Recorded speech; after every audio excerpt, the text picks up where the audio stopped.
Welcome to toy-polloi. Hello and welcome to another video from toy-polloi, and today we're going to be looking at the last 17 figures produced by Kenner for the vintage Star Wars toy line. Now the last 17 figures are the ones that most collectors really want to get in their collection, and they're the ones that are probably the hardest to find. But when I look at the last 17, I tend to think of them actually as the worst 17 figures. They're the ones that I really don't have any connection to, and ones that I was never really that fussed about getting into my collection. So today I thought I would take a deeper look at these figures and sort of really work out why it is that I don't like them and why I think that they're a bit sort of overrated as figures go. Now we can split this set of figures into 4 different lots. The bulk of them all appear in Return of the Jedi. So we have one set of figures that appear on Endor, we have one set of figures that all appear in Tatooine, and then we have a few figures that are in the final battle on the Death Star and basically Death Star related. And then we have 2 odd figures that don't actually appear in Return of the Jedi. They are figures from Star Wars A New Hope. So let's look at each of those individually and I'll talk through my sort of loves and hates of all of them. We are going to start on Endor, and in front of me here you can see I have the 6 figures that are Endor related. So we have 4 separate Ewoks. We have Luke in his Endor gear, and we have the ghost version of Anakin Skywalker. Now I think my main problem really with this wave is actually that there's just too many Ewoks. In front of me here you can see that there are 4 of them. We have Papley there, we have Romba, and then that one is either Lumat or Warwick, and that one is either Lumat or Warwick, because those two I can easily get confused. They look basically the same.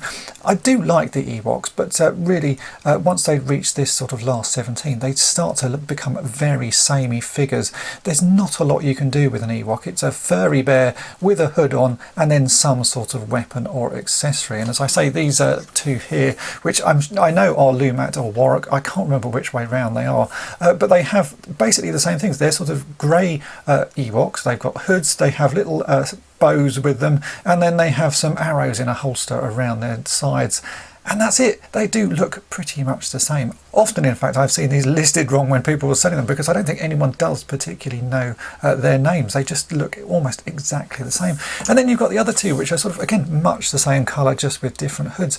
It would have been nice if they'd sort of, rather than done 4 Ewoks, they could have done a few other different figures. And I think that's really the same with all of this wave. A lot of this stuff just feels like filler. Maybe it was. Maybe that's why they were sort of held back and just produced in small numbers, because they sort of knew that they had run out of ideas. But those 4 Ewoks, for me, do very little for me. Then we have Luke. Again, Luke is a bit of a sort of rehash figure. They've essentially taken the Jedi Luke, changed the body a little bit. He's got a hat on and then he comes with a poncho.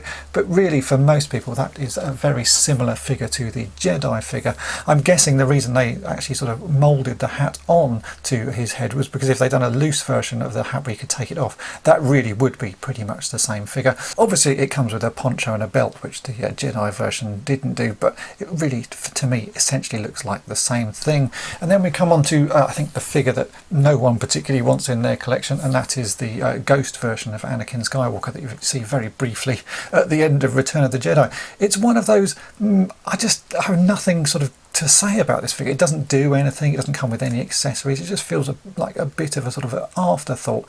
In fact, for me, it would have been much nicer if, rather than doing this version of Anakin, they could have done maybe Darth Vader with a removable helmet, because if you think all the way through the line of Star Wars figures, we only ever had one version of Darth Vader, and it would have been quite nice to do a proper update of him and do something more with him. But instead, we got this version of Anakin. It just is a bit of a nothing figure. The next 6 figures are all Tatooine based, or really Jabba's palace based. We've got Barada, we've got R2-D2 with the ejectable lightsaber, we've got Han Solo in his carbonite block, we have EV9D9, we have Yak Face, and then we have a Manaman. Now this section of figures I think are probably the best of the last 17 ones. They're certainly the ones where the sculptors and the production has really sort of jumped up a level. Kenner put an extra amount of effort in making these figures, or at least some of these figures, look really good, and the detailing sculpting on them is actually quite incredible. But I also think that's where it sort of lets them down. And Man is a really nice looking figure, but he is not a figure that you can actually play with. He's so spindly with these sort of long arms and the sort of bits that stick out. He's very easily broken. In fact, I'm quite sort of delicate with this one now because I know how easy it is to snap the arms off. And I think although it is a marvel of sculpting and modelling, as far as a toy goes, it's not a very good toy. It just doesn't lend itself to be played with that much. And then we go from that sort of extreme of nicely sculpted things to, I think, Han Solo, which is just a terrible figure.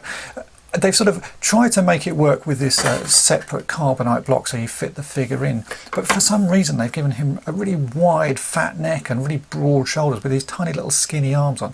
It just isn't a very good version of Han Solo. In fact, the Endor version of Han Solo looks so much better. They might as well have just re-sculpted bits of that to make a really nice figure. This one to me is one of the worst versions of Han Solo from the line.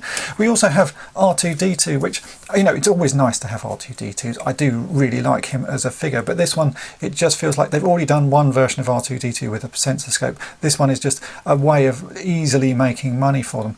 I think that it would have been nicer for them to do some different characters. We already had R2-D2 and this one just feels like a bit of a sort of cop-out. Oh well, we might as well make another one, and it's very quick to do that. I'm possibly being a bit sort of overly harsh with these. Growing up, I don't remember any of my friends actually having these last 17 figures. I think by the time they had hit the shelves, we were probably sort of past playing with Star Wars, so I don't really have a childhood connection with them. But even collecting them as an adult, I know everybody wanted them and I know they were sort of really sought after, but when I came to get them and add them to my collection, I just always found them a bit of a disappointment. I do have to say I really like EV99. I think it's a very nice figure, but I don't really remember the character that much in Star Wars.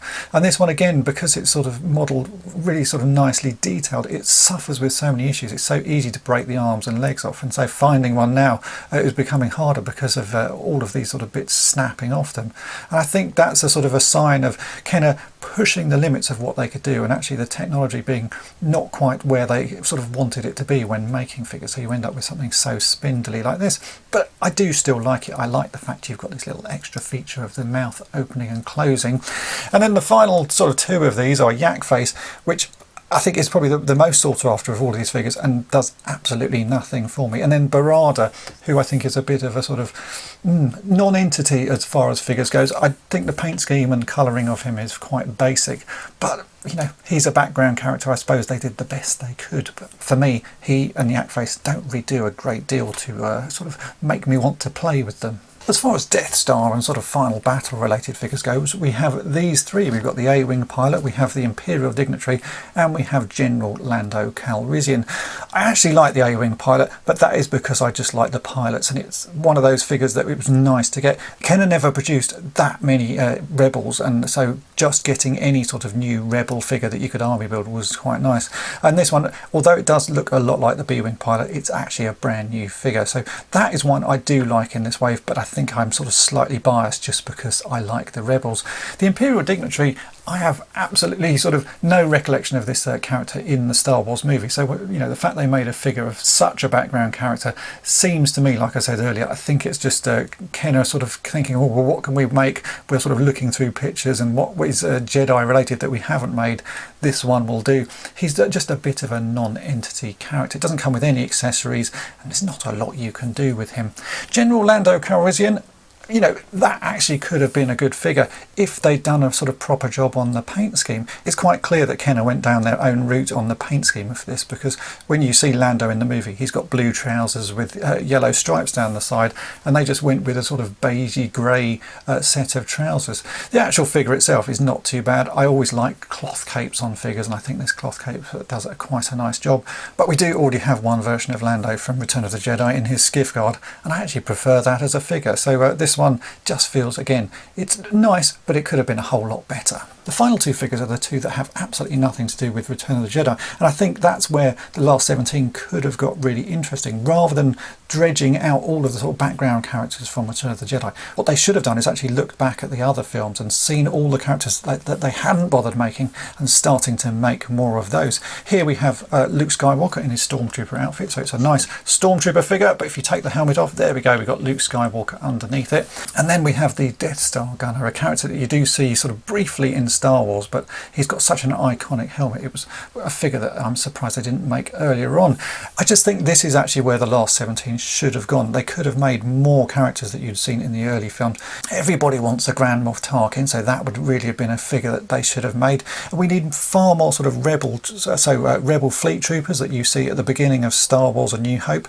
That would have been an excellent figure to make. As I mentioned, I think we should have had Darth Vader with a removable helmet, because again, it's such an iconic scene, and the fact you would have been able to pull the helmet off like you do here with this helmet, I think it would have been something that Kenner could have easily done, and it would have been a figure that kids would have wanted to play with.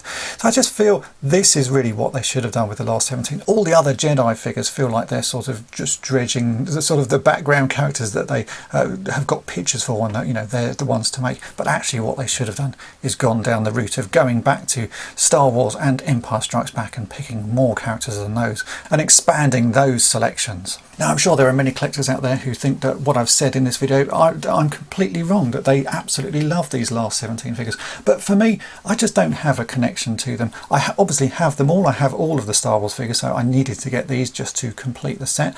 But of these 17, very few of them really sort of hold a place in my heart. And that's why I tend to think of them as the worst 17 figures. I've got them, but I just don't sort of want to play with them. It's all of the other figures that really sort of grab me. I love seeing those, and I love playing with them. I love sort of fixing them up and mending them, because those are the ones that I really remember having as a child, and I have that very strong connection to.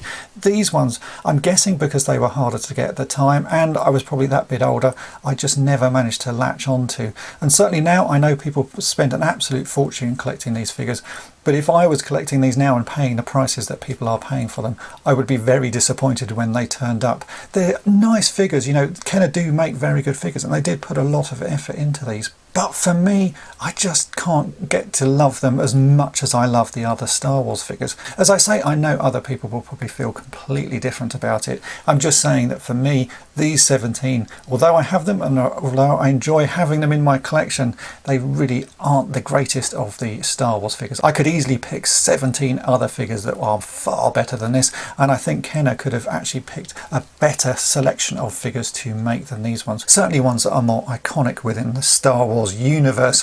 So I hope you've enjoyed my sort of look at these figures. I know it's not what you were probably expecting, but if you have enjoyed it, then make sure to hit the subscribe button and tap the bell to be notified each time I upload a new video.